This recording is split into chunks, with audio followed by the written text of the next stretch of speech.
thought I'd just do a little teardown video, unboxing video on this new SE8 that I received. I do not work for Beelink. I'm not endorsed by Beelink. This is for a client's build that I'm working on in a project. So this is the SE8 model, SER8 model, AMD Ryzen 7 series 8745HS, 32 gigabytes of RAM, 1 terabyte hard drive, 19 volt, 5.26 amp power supply. In the box, there is the traditional hello card that you receive from Beelink. Very nice. Receive a useful but useless to everyone who needs it manual, a HDMI cable. It looks like an HDMI cable, not data port. And because this unit has a built-in power supply, this is the power supply, 19 volts, 5.2 amp. This is the US model, US plug, and there's the barrel plug right there. What's interesting about this model, which I just noticed from previous models that I've utilized, is that on the back, and what's not included, is a VESA mount, which was traditional in their EQR SE5 series models, I believe. So that's a different styling here, where you can't mount on the back of a monitor, etc. But otherwise, on the back you have two USBs beside the 2.5 gigabit LAN port, followed by the data port for DisplayPort and the HDMI port, along with the USB-C that I believe is 40 gigabits on the back. And there is microphone and audio input-output, USB-C, which I believe is a 10 gigabit on the front, plus another single USB port, plus power button and reset button. What's also interesting is now they put on the back what looks like a rear audio jack, which I do appreciate, because on the other models, like back here, the audio was on the front. So all very good changes, although I do miss the fact that this is lacking the VESA mount option. Okay, we will open this up. So what's traditional about these Beelinks is that they plug up their little screw ports with these little plastic feet. So you have to use a screwdriver and pop them out. And then on the underside of the plastic chassis, by the way, the full chassis appears to be some alloy aluminum, which is a nice touch, instead of the plastic that was in their traditional other units. So we'll go ahead and see if we can remove this quite easily, which we do. Again, there is no SSD on the rear like the other unit models had. And what we can see here is now an interesting, ooh, this is interesting, what looks like a honeycomb screen. Ooh, that's different. I don't know if you can see that. Traditionally, they've been just open screens. So I guess they've now incorporated another layer of work to see what's underneath it. I can see that there's 1 and 2. Okay. Please dust regularly.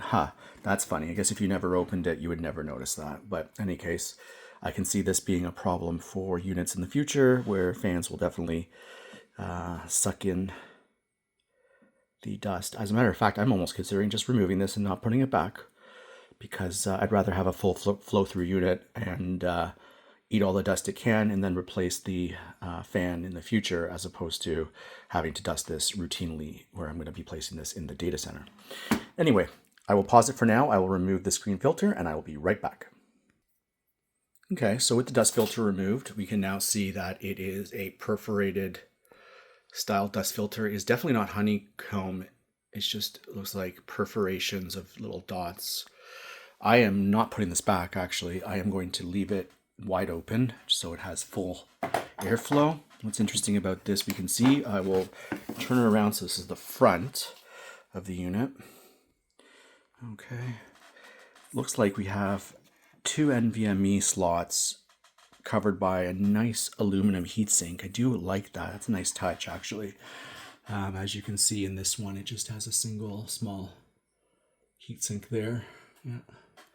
Okay, so that's pretty decent. And in this model, because it's 32 gigabytes, it does contain 2 what appear to be crucial DDR5 modules. This should be DDR5. Yeah, there's the specs right there for replacement. I personally will be adding a 48 gig module to this to make this 64. And that's how it looks. Okay, 1, 2, 3. Okay, so 4 ranks. There are 8 ranks. Okay, cool. Okay, we'll go ahead and pop that back in. Amazing. Okay, and this unit does have the built-in power supply, so it's tucked in there somewhere nicely. And let's pop this NVMe cover off, and let's check out what's underneath that. Be right back. Okay, so I've removed the heatsink that covers the NVMe, and we can see it's actually secured by 2 screws, then a piece of what looks like thermal tape. Flipping it over, we then have some thin but useful thermal pads that go over the 2 NVMe slots, and the Wi-Fi M.2 module is hidden below that. This unit apparently looks like it's a Samsung. I don't know what this is. Anyway, I think this model, definitely not Western Digital. Okay.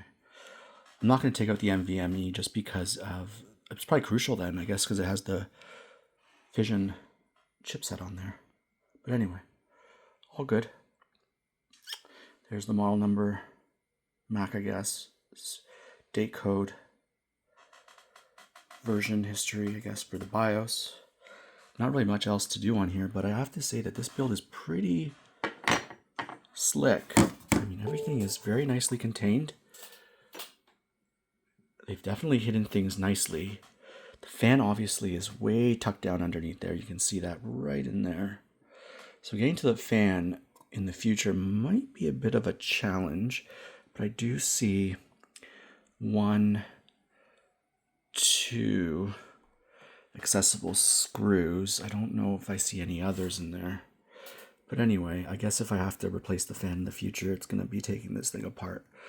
But hopefully that doesn't happen in the data center. It's nice and clean. And there you go. So I'll be putting this thing back together and powering it on and installing my, my OS. Thanks for watching.